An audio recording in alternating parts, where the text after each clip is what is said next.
The War of the Wenuses is a parody of The War of the Worlds that was released in 1898 within a few months of H.G. Wells's original book being published. This novel is so unheard of, I believe you're watching the first ever video on the entirety of the internet to even mention it. In this story, which also acts as a sequel to The War of the Worlds, England is invaded yet again, but this time it's by aliens from Venus, who are very different to the horrible looking Martians, instead being beautiful women. Of course, there's a long-standing connection between Venus and women, such as in Roman mythology, where while Mars is the god of war, Venus is the goddess of love, beauty and desire. Hence why the Venusians are depicted that way here. Well, I say Venusians, but in this story they're actually called Wenuses, hence the title, with the narrator often referring to Venus as Venus. It's a running joke throughout this satirical novel that he generally replaces words that start with the letter V with a W. I guess in much the same way I replace H with H. He explains this quite early on after spelling vigil this way, writing, "I still remember our vigil very distinctly. I spell it with a W from an inordinate affection for that letter."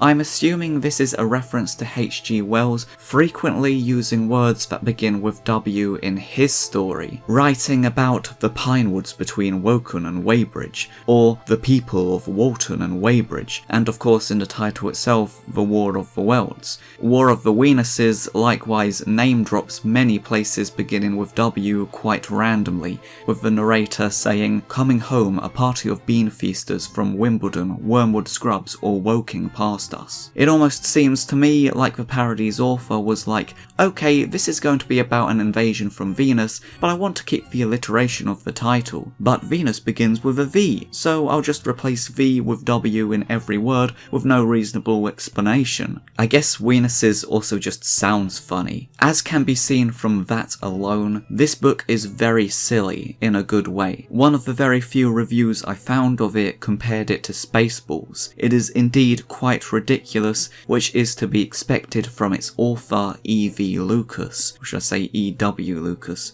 who was an English humorist that would, a few years later, join the satirical magazine Punch. Lucas co-wrote The War of the Wenuses with Charles L. Graves, who both do a really fantastic job of utterly lampooning The War of the Worlds, to the point that, not having heard of this book before, within hours I had read the entire thing, completely unintending to. Strange mind of man. I think this might be the first ever time I've ever just started reading a book and finished it in essentially one sitting. Grotesque and foolish as this will seem to the sober viewer, it is absolutely true. That's how good this parody was. Despite it being 125 years old, I found it surprisingly easy to read, even if I did need to look up some words and references to get some of the jokes and all that. Speaking of which, when quoting the book in this video, I may occasionally change certain words and details simply so I don't have to outright explain these nuances every time. Interestingly, as previously stated,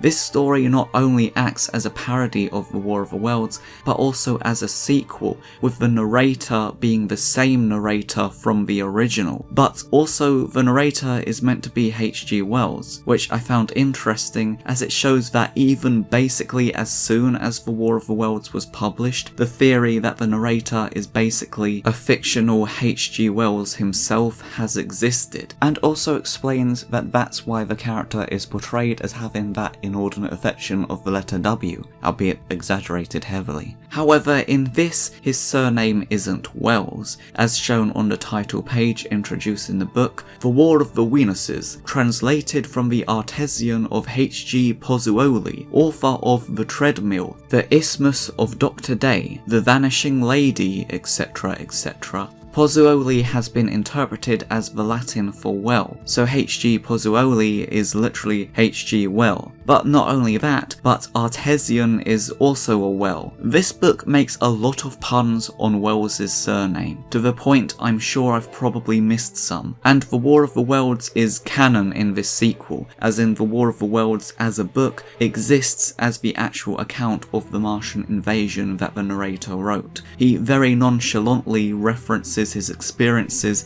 in the previous story, such as by saying, "When I woke, I found myself thinking consecutively, a thing I do not remember to have done since I killed the Kurate in the other book."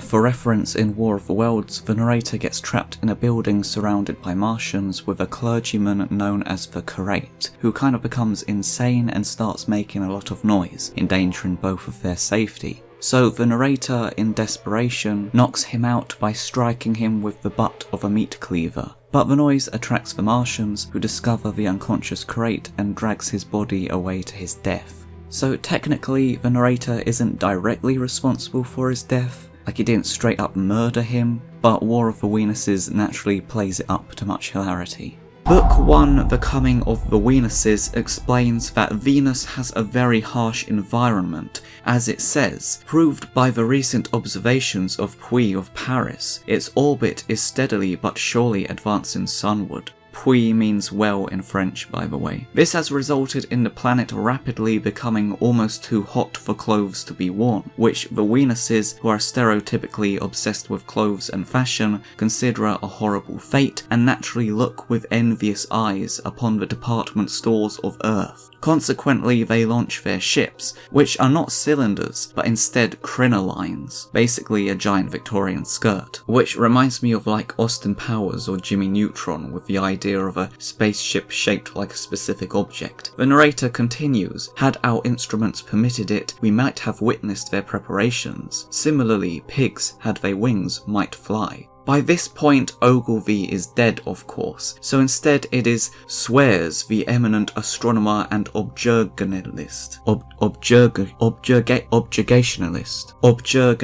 who views this activity. An objurgationist is not an actual thing. From what I can tell, its closest meaning would be someone who professionally insults and berates, which I assume is why he's named Swears. Next, we get another surname reference. Trelawney of the Wells Observatory, the greatest authority on meteoric crinolines, watched it anxiously. My publisher saw it from his office window and at once telegraphed to me, "Materials for new book in the air." Eventually the spacecraft lands at Kensington Gardens, where H.G. Pozzuoli and Swears discover that an enormous dimple had been made by the impact of the projectile, which lay almost buried in the earth. 2 or 3 trees, broken by its fall, sprawled on the turf. Among this debris was the missile, resembling nothing so much as a huge crinoline. The next description of the scene pokes fun at Wells mentioning arguably pointless details in the original, saying, "At the moment we reached the spot, Police Constable A581 was ordering it off, and Henry Pearson, aged 28, no fixed abode, and Martha Griffin, aged 54, of Mayberry Tenements, were circulating among the crowd offering matches for sale." They have nothing to do with this story, but their names and addresses add realism, or at least I hope so. In case they do not, let me add that Mary Griffin wore a blue gown, which had seen better days. The next part almost feels like a Monty Python sketch or something. We heard a hissing noise within. "Good heavens," said Swears. "There's a horse in it. Can't you hear? He must be half roasted." So saying, he rushed off, fraught with pity, to inform the Secretary of the Society for the Prevention of Cruelty to Animals, while I hurried away to tell Pendriver, the journalist, proposing in my mind, I recollect, that he should give me half of the profits on the article. In War of the Worlds, it's actually Ogilvy who goes to see Henderson, the journalist, telling him, "It's something more than a meteorite, it's a cylinder, an artificial cylinder, man, and there's something inside." Henderson stood up with his spade in his hand. "What's that?" he said. He was deaf in one ear. Well, in Wenuses, Henderson is also dead, having been slain alongside Ogilvy. So here it's Pendriver the journalist, so called to distinguish him from Hoopdriver the cyclist, was working in his garden. He does the horticultural column for one of the large dailies. "You've read about the disturbances in Venus?" I cried. "What?" said Pendriver. He is as deaf as the Post, the paper he writes for. "You've read about Venus?" I asked again. "No," he said. "I've never been to Venice." "Venus," I bawled. "Venus." "Yes," said Pendriver. "Venus. What about it?" "Why," I said, "there are people from Venus in Kensington Gardens." "Venus in Kensington Gardens?" he replied. "No, it's not Venus, it's the Queen." I began to get angry. "Not the statue," I shouted. "Visitors from Venus! Make copy! Come and see! Copy, copy!" Eventually the narrator returns to the cylinder, the crinoline, which expands, from which the Wenuses are revealed. Their beauty dazzles every man that gazes upon them in an uncontrollable infatuation, as shown in almost surrealistic humour. A young shopman from Woking, in town for the day, completely lost his head. It came bobbing over the grass to my very feet. But I remembered the experiences of Pollock and the Perot Man and let it go. That being a short story Wells had written a couple of years earlier, and one of the many callbacks to previous Wells work, such as it being explained that Venus is inhabited not just by the Wenuses, but also entirely by invisible men. One of my favourite references, however, is not in the text, and instead I only just discovered it when looking at a scan of the actual original publication of War of the Wenuses, which, just as novels frequently include an About the Author page, often with a photograph or portrait of the person that wrote it, this book has a picture of the invisible author. Back to the story though. All the men are mesmerised by the emerging Wenuses, with some of them running towards them, which the narrator is also tempted to do. My inclination when I recovered partial self-possession was to make instantly for the crinoline, and avow my devotion and allegiance. But at that moment I caught the eye of my wife. My wife broke through the crowd and grasped me firmly by the arm. "Posy," she said, "this is my opportunity and I mean to use it. I was kept doing nothing between pages 68 and 296 of the other book, and this time I mean to work." Indeed, the wife takes on a bigger role than she does in the original story, although much of that comes quite a bit later. "Look at these fools rushing to their doom. In another moment they will be mashed to jelly, and you too unless I prevent it. I know what these Wenuses are." And indeed, they are luring the men in so they can unleash their equivalent of the heat ray upon them. Suddenly, they opened their eyes and flashed them on the men before them. The effect was instantaneous. The deputation, as the glance touched them, fell like skittles. Vicious protoplasmic masses, victims of the terrible mash glance of the Wenuses. Now, mash is an old-fashioned term meaning infatuation, essentially in the same way that we still today use the term crush. From what I've read, mash dates back to the 1870s, with crush following not too long after, originating from the 1890s, but no proven connection between them is known. But I assume these two pieces of slang must have originated from one another. Either that, or it's a hell of a coincidence that these two words are not only synonyms in their actual meanings, but also as slang. I decided to refer to this as a slangonym, and thought I'd coined a new term, but someone beat me to it. However, I don't think there is a term to describe synonyms that are synonyms not just in their slang, but also in their actual definitions as well. And consequently, I thus invent the term slinonym to describe such a phenomenon. So the Wenuses are using their mash glance to mash the men. However, the women are completely unaffected and invulnerable to the Wenuses' powers, merely shouting,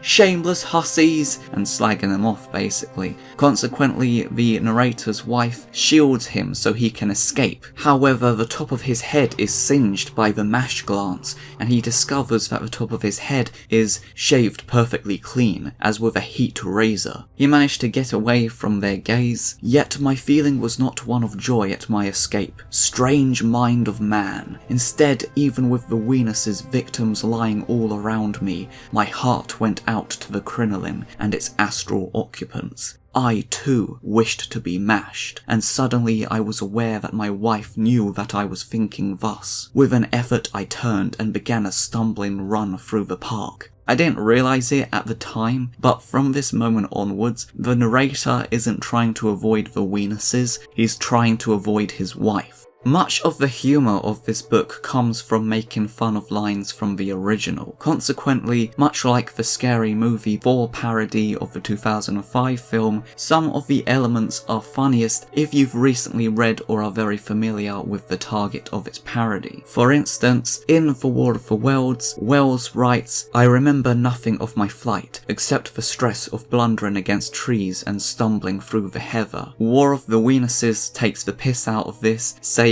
"I remember nothing of my flight, except the stress of blundering against trees and stumbling over the railings. To blunder against some trees is very stressful." And a few lines down, in the original he's talking to someone about what's going on in Horsell Common, who asks, "Ain't you just been there?" In the parody it writes the same line, but adds in brackets that the italics are his own. Likewise, while The War of the Worlds one time uses the line, "Grotesque and foolish as this will seem to the sober reader, it is absolutely true." The War of the Wenuses reuses this phrase, or some variation of it, no fewer than 6 times. Grotesque and foolish as this will seem to the sober reader. Grotesque and foolish as it may seem to the scientific reader. Grotesque and foolish as this may seem to the infatuated reader. Bear in mind, the original book is about 6 times as long as the parody is. Indeed, The War of the Wenuses does a terrific job of making fun of not just Wells's writing style, but also the events that take place in the book, such as the way the narrator in the original gets information by buying newspapers from newspaper boys. This happens repeatedly within a short amount of time in The War of the Wenuses. Crossing the bridge, I met a newspaper boy with a bundle of papers still wet from the press. They were halfpenny copies of The Star, but he charged me a penny for mine. The imposition still rankles. Then, literally a couple of lines later, here I met another newspaper boy, carrying the Pall Mall Gazette. I handed him a 3-penny bit, but though I waited for 20 minutes, he offered me no change. And then a couple of paragraphs later, at the summit, I met another newspaper boy, carrying a bundle of globes, one of which I purchased after a hard-driven bargain for 2 shillings and a stud from the shirt front of my evening dress, which was beginning to show signs of wear. And then, ending off the chapter, to leave the hill was the work of an instant. I passed through John Street to Hampstead Road, along Belsize Avenue and Buckland Crescent to Belsize Road, and so to Canterbury Road and Kilburn Lane. Here I met a 4th newspaper boy, loaded with copies of the St. James Gazette. He offered me one for 7 and 6pence, or 2 for half a sovereign, but it seemed to me I had read enough. The start of that paragraph is another mockery of Wells's use of naming streets and places throughout The War of the Worlds, and the narrator's habit of explaining in detail the way the characters went, such as the steep foot of Haverstock Hill was impassable owing to several overturned horses, and my brother struck into Belsize Road. So he got out of the fury of the panic, and skirting the Edgware Road, reached Edgware about 7. The parody continuously does this, culminating in a paragraph near the end. And so I went out into the streets again, and via Grafton Street, Albemarle Street, the Royal Arcade, Bond Street, Burlington Gardens, Vigo Street and Sackville Street, Piccadilly, Regent Street, Pall Mall East, Cockspur Street and Whitehall, steadily wheeled my way across Westminster Bridge. It's from the newspapers that the narrator discovers that his wife has declared herself Commander-in-Chief, and was preparing an army, including the narrator's mother, to fight the Wenuses. As he says, I was relieved by the news, for it suggested that my wife was fully occupied. His mother kind of takes over the role of his brother, so whereas in the original, the narrator is retelling what he's heard from his brother's experiences of the invasion, and consequently, during the process of this, frequently puts, "my brother said." In this one, he likewise very repeatedly says, "my mother said," in the middle of sentences when explaining stuff. The newspapers also explain that an initial attempted attack on the Wenuses had ended in catastrophe. Commander Wells of the Fire Brigade had, it stated, visited Kensington Gardens with 2 manuals, 1 steam engine and a mile of hose, in order to play upon the crinoline and its occupants. Presuming on the immunity of persons bearing his name during the Martian invasion, the gallant commander had approached too near and was in a moment reduced to salvage. Book 2 2, London Under the Wenuses, begins with the narrator arriving back at his house, avoiding both the invasion as well as his wife. He recalls the last time he was stuck in a house during an invasion, however, and wants to be prepared in case he has to deal with someone such as the curate again. I may add that I had taken the bread knife by mapping from the pantry, as it promised to be useful in the case of unforeseen clerical emergencies. I should have preferred the meat chopper with which the curate had been dispatched in the War of the Worlds, but it was deposited in the South Kensington Museum, along with other mementos of the Martian invasion. Besides, me and my wife had both become vegetarians. Then the second crinoline falls in his back garden. The narrator wants to observe them,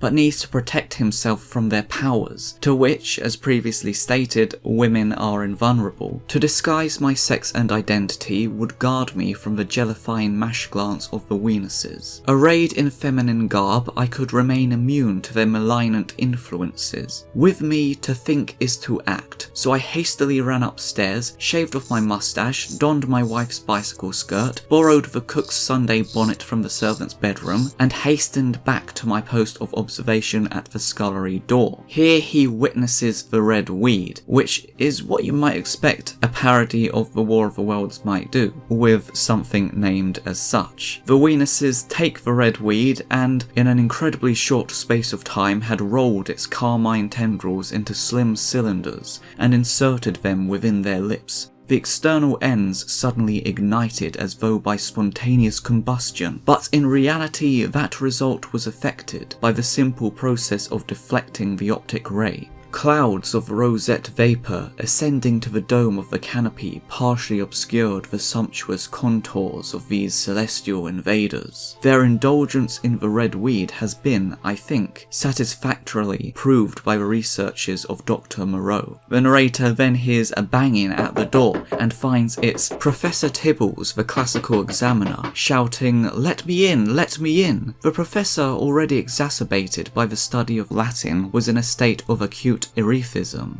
I thought of the curate, and, maddened by the recollection of all I had suffered, drew the bread knife from my waist belt and, shouting, "Go join your dead language!" stabbed him up to the maker's name in the semi-lunar ganglion. His head drooped and he expired. The narrator then turns around to discover the tallest Wenus inside the house gazing upon him, and consequently tries to escape as it transitions to the next chapter. With one despairing yell of "Oolah, oolah," I unfastened the chain of the door, and leaping over the limp and prostrate form of the unhappy Tibbles, fled darkling down the deserted street. Chapter 2, The Man at Uxbridge Road. At the corner, a happy thought struck me. The landlord of the Dog and Measles kept a motor car. I found him in his bar and killed him. Then I broke open the stable and let loose the motor car. It was very restive and I had to pat it. I just find this hilarious, the way the narrator just goes into such pointless details throughout this book that he openly admits are irrelevant to the story, and then he's just casually like, "So anyway, I killed a guy and I stole his car." It's pretty funny just how kind of psychopathic the narrator is in this one. As he continues, "I'm not an expert motorist, and the pedestrians I met and overtook had a bad time. One man said as he bound up a punctured thigh that the heat ray of the Martians was nothing compared with me.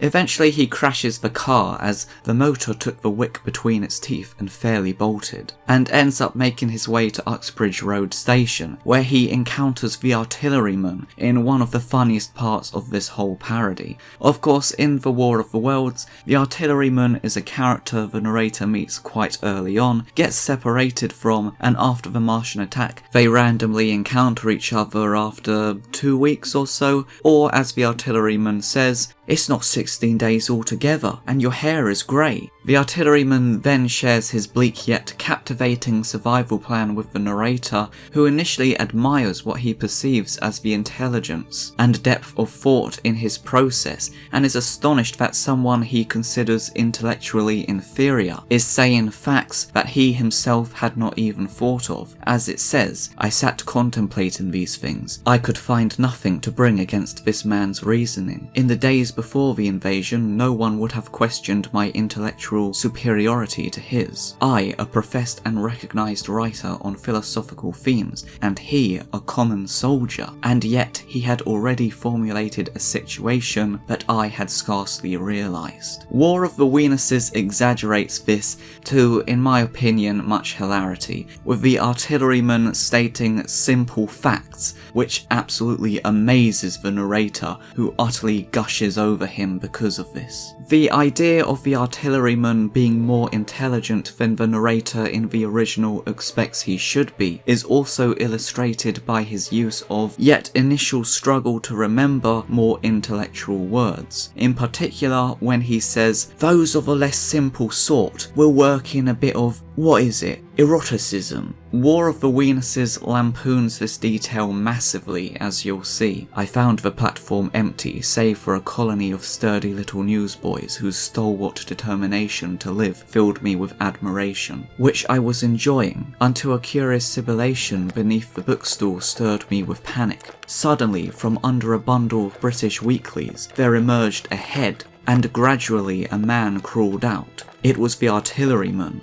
"I'm burning hot," he said. "It's a touch of, erethism." "Where do you come from?" he said. "I come from Woking, and my nature is wobbly. I love my love with a W because she is voluptuous. I took her to the sign of the Wombat and read her the War of the Worlds, and treated her to Winkles, Winolia, and Wimbos." "It is you," he said. "The man from Woking, the Johnny what writes for Nature. By the way," he interjected, "don't you think some of your stuff is too, esoteric? The man has killed the crate in the last book. By the way, it was you that killed the crate." "Artilleryman," I replied, "I cannot tell a lie. I did it with my little meat chopper." "But Lord, how you've changed. Only a fortnight ago, and now you're stone bald." I stared, marvelling at his gift of perception. "What have you been living on?" I asked. "Oh," he said, "immature potatoes and burgundy, uncooked steak and limp lettuces, precocious carrots and Bartlett pears, and 13 varieties of fluid beef, which I cannot name except at the usual advertisement rates." I give the catalogue so precisely because it has nothing to do with the story.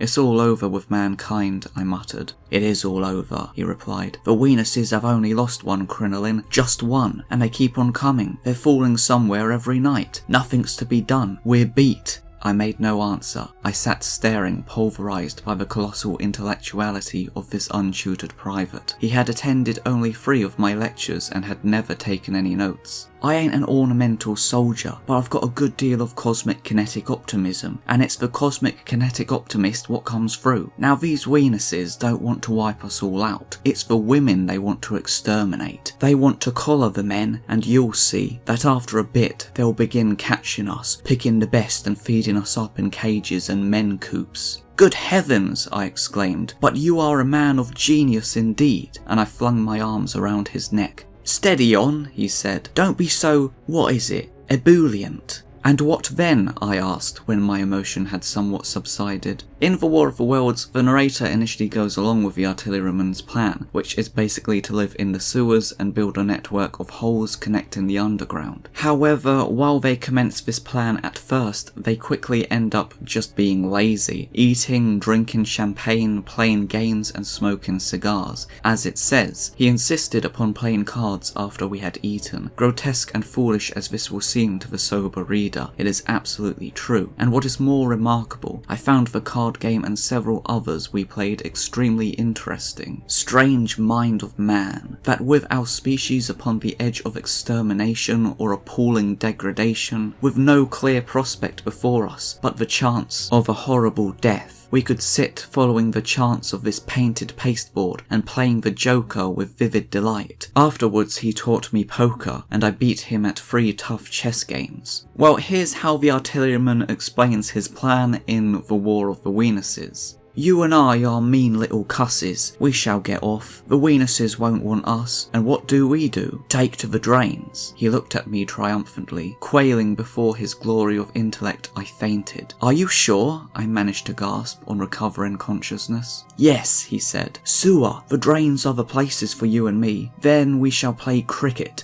A narrow drain makes a wonderful pitch, and read the good books, not poetry swipes and stuff like that, but good books. That's where men men like you come in, your books are the sort. The Time Machine and Round the World in 80 Days, The Wonderful Wizard and From the Earth to the Moon and— "Stop!" I cried, nettled at his stupidity. "You're confusing another author and myself." "Was I?" he said. "That's odd, but I always mix you up with the man you admire so much, Jules Verne. And," he added with a sly look, "you do admire him, don't you?" In a flash, I saw the man plain. He was a critic. I knew my duty at once. I must kill him. I did not want to kill him, because I had already killed enough. The creator in the last book, and the examiner and the landlord of the Dog and Measles in this. But an author alone with a critic in deserted London? What else could I do? He seemed to divine my thought. "There's some immature champagne in the cellar," he said. He endeavoured to pacify me. "Let me teach you a game," he said. He taught me one. He taught me several. We began with Spadille. We ended with Halma and Snap. Grotesque and foolish as this will seem to the sober reader, it is absolutely true. Strange mind of man, that with our species being mashed all around, we could sit following the chances of this painted pasteboard. Afterwards we tried tiddlywinks and squeals, and I beat him so persistently that my cheerful manner returned. He might have been living to this hour had he not mentioned something about the brutality of the island of Dr. Moreau. That settled it. I had heard that absurd charge once too often, and raising my Blasdell binaural stethoscope I leaped upon him. With one last touch of humanity I turned the orbicular ivory plate towards him and struck him to the earth. At that moment fell the fourth crinoline. At this point, Chapter 3, The Tea Tray in Westbourne Grove, the story returns focus to his wife and his mother, who are each leading an army of women clad in basically medieval knight armour, preparing to attack the Wenuses. The wife's army march towards Westbourne Grove, but find no sign of the Wenuses. As the day progresses, the lack of provisions and the intense heat begins to take a toll on them, which the Wenuses take advantage of when they finally emerge with a tea tray. The wife refuses to drink the tea, yet the other women in her division all accept it and are incapacitated by its effects. Alas, what could they know of the deadly tea tray of the Wenuses? Nothing, absolutely nothing. Such is the disgraceful neglect of science in our schools and colleges. The mother, leading the overlooked southern wing of the army, watches in horror as the wife's troops fall and consequently sends her own army in to make a counterattack. The Wenuses, however, are prepared for this, lighting up their red weed cigarettes and blowing the smoke at their adversaries, incapacitating the rest of the army. Alas, little did these gallant females know of the horrible properties of the red weed. How could they, with our science teaching in such a wretched state? The smoke grew in volume and density, spread and spread, and in a few minutes the south wing of my wife's army was as supine as the north. How my wife and mother escaped I shall not say. I make a point of never explaining the escape of my wife, whether from Martians or Wenuses. I think that's one of the best jokes in the entire thing. As a result of the defeat, London is evacuated with few people remaining, with one being Mrs. Elphinstone, who would listen to no reasoning but kept calling upon George. Meantime, the Wenuses had carried their devastating course in a southeasterly direction, Luton Marshall and Snellgroves, bearing away the entire stock of driving gloves. It is calculated that they spent nearly 2 days in Jay's, trying on all the costumes in that establishment, and a week in Peter Robinson's.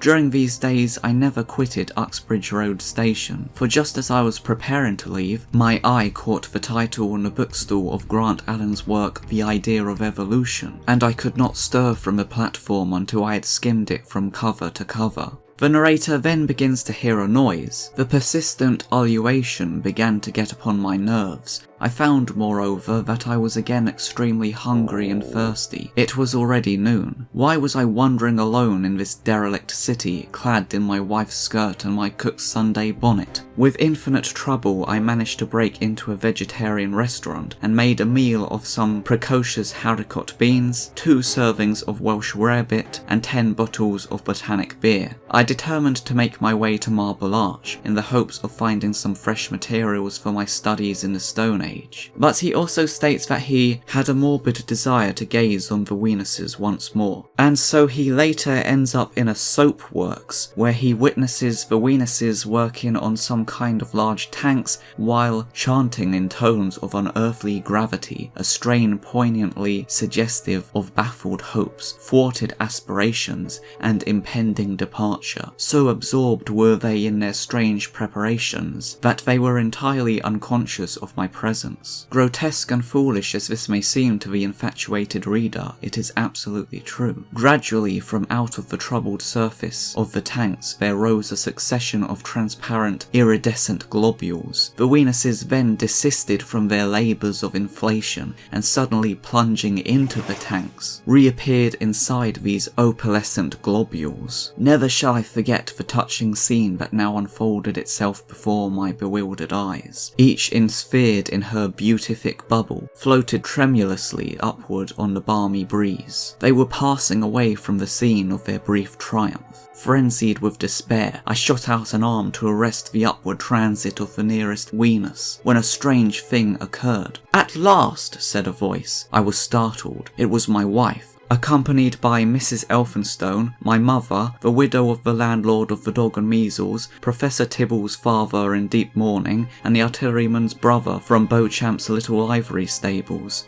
I shot an appealing glance to the disappearing Wenus. She threw me a kiss, I threw her another. My wife took a step forward and put her hand to my ear. I fell. I interpreted this final line as the wife slapping him, though I might be mistaken. There are then a couple of appendixes which further elaborate on why the Wenuses departed, explaining, "We have the authority of the best scientific experts, including Dr. Moreau, Professor Sprudelkopf of Carlsbad, and Dr. Fountain Penn of Philadelphia, for asserting that no animate beings could survive their transference from the atmosphere of Venus to that of our planet for more than 14 days. It later refers to the extinction of the Wenuses, suggesting that the Wenuses actually died, but that's just what I can make out. It's pretty fascinating to see what is not only such an obscure, silly piece of Victorian literature, but surely one of the earliest interpretations, or adaptations, or what have you, ever done of the War of the Worlds. Amazingly, it wasn't even the only sequel someone did of War of the Worlds that year. But that's a story for another time. For now, at least the narrator managed to survive not only an invasion by Martians, but also the War of the Wenuses.